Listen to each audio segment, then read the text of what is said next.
Twekanga bweko anzinga ebintu tebikyakola. Yes sir. Kumbe kundi honorable munna Uganda abuuza internet yagenda kugibwako. Bana kankuulira amazima. Internet tejja kugibwako. Olidde? Internet tejja kola ki? Kugibwako. Gega amazima genkuulidde. As far as I'm concerned, olwaleero kyemmanyi. Internet tejja kola ki? Kugibwako. Kugibwako. Naye ekyo nyongerako mangu nnyo ne nyongerako ekiddako mangu nnyo. Tugimanyi. Rabbit chat. Tugimanyi bulungi kikyesobola okukola. Ne kyetasobola kukola.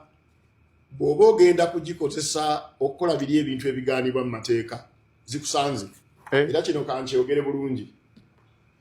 Togeza okozesa essimu yo ku kintu kyonna ekimanya amateeka.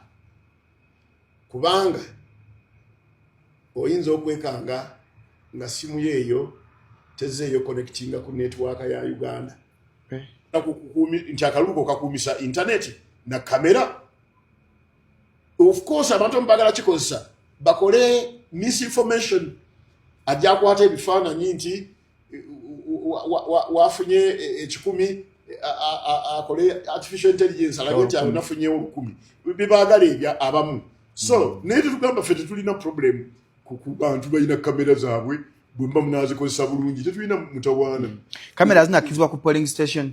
Sinnamanya ekyo sinnamanya electoral commission. Kubanga tufe electoral commission ebiregulatinga biri ebiri wali electoral commission yo yemanyi obenekirizaawo kamera naye nganzo omuntu kati nga ereda ng'omulonzi ndi mulonzi kamera ino okwewalibwa ennyo ku polling station kubanga kaluka